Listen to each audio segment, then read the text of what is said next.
When you don't expect the flashing lights of a cruiser to illuminate your daughter's empty driveway at 3 o'clock in the morning, the sight doesn't just startle you, it hollows you out. I wasn't at a gala. I wasn't chasing a headline. I was in the kitchen, nursing a lukewarm coffee and scrolling through safety ratings for winter tires. My 16-year-old daughter, Maya, was upstairs, dead to the world after a day of practicing parallel parks. Her brand new SUV, the one she'd saved every birthday check for, the one that still smelled of factory leather and hope, was gone. In its place stood 2 officers with heavy brows and a notepad full of lies. They didn't ask if Maya was safe. They asked why she had totaled her car into a storefront downtown and fled on foot. My brain seized. Maya, who double-checks her mirrors 3 times before shifting into drive, was being hunted as a hit-and-run criminal. It was a humid, silent, suffocating Tuesday. The kind of night where the only danger should have been a bad dream. The officers hadn't even reached their cruiser before my sister, Sloane, pulled into the curb. She didn't look like a woman who just witnessed a tragedy. She looked like she'd just stepped off a photo shoot, her eyes dry and her phone gripped like a weapon. My parents followed in her wake, their faces set in that grim, professional mask they wore when a situation needed handling. They didn't rush to Maya's room to check on her. They gathered in my kitchen like a board of directors. "We've already spoken to the police, Danielle," my father said, his voice dropping into that authoritative bass that used to make me crumble. "We told them we saw Maya take the keys. We saw her speed off." The betrayal wasn't a sudden blow, it was a cold, calculated suffocating. Sloane stood behind them, scrolling through her feed, already drafting the tragedy for her followers. To them, Maya's clean record was just a tool, a sacrificial lamb to slaughter so Sloane's career wouldn't burn. That I stared at the granite countertop, watching a single bead of condensation drip from my father's expensive bottled water. For 20 years, I had been the family's invisible hand, the one who bleached the stains and signed the NDAs.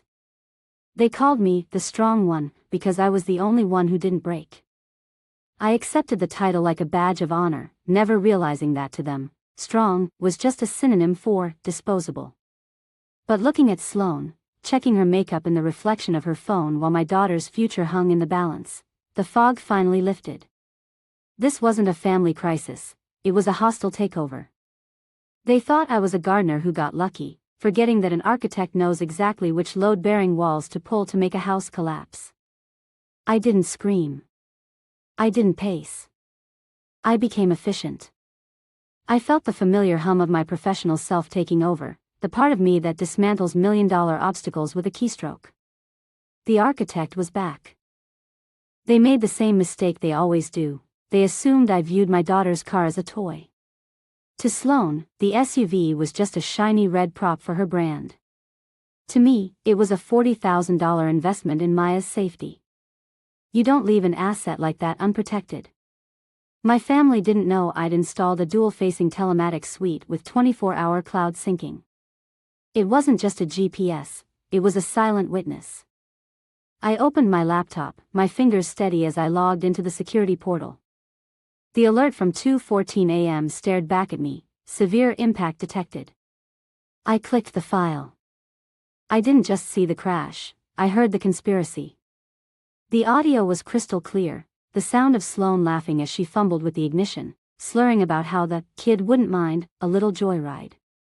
Then came the screech of tires and my father's cold voice after the impact, instructing Sloane to leave the scene.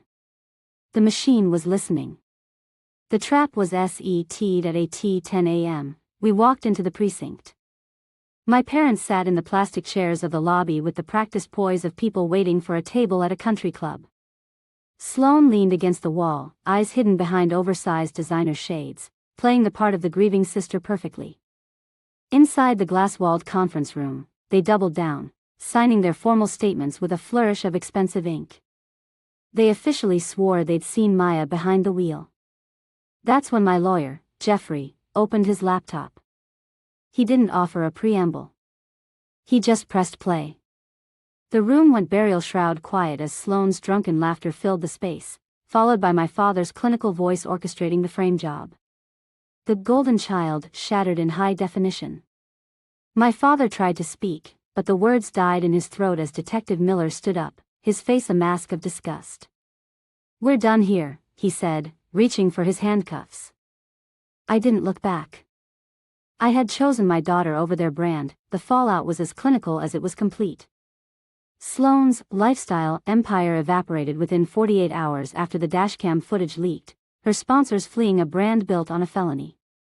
My parents, stripped of their social standing and facing charges for conspiracy, finally realized that my silence was the only currency they ever truly had. And I had stopped spending it. 6 months later, the silence in my home isn't heavy, it's light. It sounds like the turn of a page as Maya studies for the SATs in a sunlit kitchen, her new car, a sensible, safe sedan I paid for with the settlement, parked securely in the driveway. I sold the remains of the SUV to a junkyard. I didn't need the reminder. For years, I thought loyalty was a debt I owed my blood. Now I know that peace is a boundary you build with your own hands. Breaking the cycle isn't loud. It sounds like a deep breath. It sounds like freedom.